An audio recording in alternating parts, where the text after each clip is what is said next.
BFF lagi na kami. Hello guys. Jollibee Macau, kain tayo. Happy Chinese New Year. Pagkipatsoy. May laisi kayo. Ayan, libre nila sa laisi namin.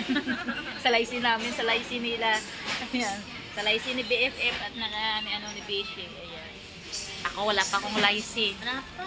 Kukoy pa lang pa rin. Ayan guys, yung Jollibee ng Macau. Ayan. Fried chicken Macau. Ayan, nandito kami ngayon. Kanina puno to guys. Puno to kanina yung pumasok kami. Ngayon wala na. Kumain na sila at umalis. Ayan. Kain muna kami. Ang sarap ng Jollibee. Ayan. Wala bang buto yung yung chicken? May itlog ba? May itlog? May itlog ba guys yung chicken? Ano ba yung nauuna? Itlog ba o sisiw? Anong nauna? Itlog o sisiw? Sino ang itlog? Sinong nangitlog? Sino ba talagang nalilito talaga ako dyan. Sino bang una? Talaga yung itlog o yung sisiw? Ang alam ko talaga yung una ng itlog, yun yung tatay ng manok eh. Kasi kung hindi siya inano ng tatay ng manok, hindi siya mangitlog.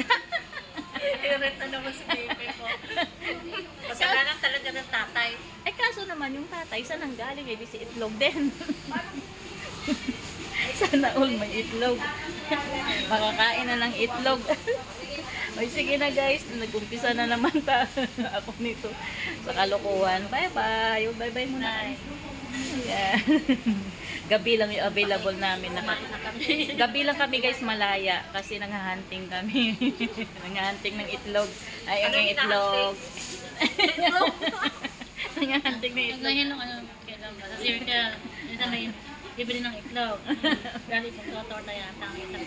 Nakakalimutan ko, baka ako kung mamimita sa lang sa circle. Yun na naman dito yung title ko, i-caption ko. Nanghahunting ng itlog. Eastern Sunday. Kagaya yung kagaya ng tayo ni Reyna. Yung title ko dito sa thumbnail. Ang tatlong itlog. Ang tatlong babaeng mahilig sa itlog. Ayun, nag-viral kaya yun. Kasi quick yung kinain natin. Quick. Tapos nalaglag. Ayan guys, mahaba na to. Sige na, bye-bye na. Bye-bye na, Bishi at BFF. Ayan. Bye. Bye.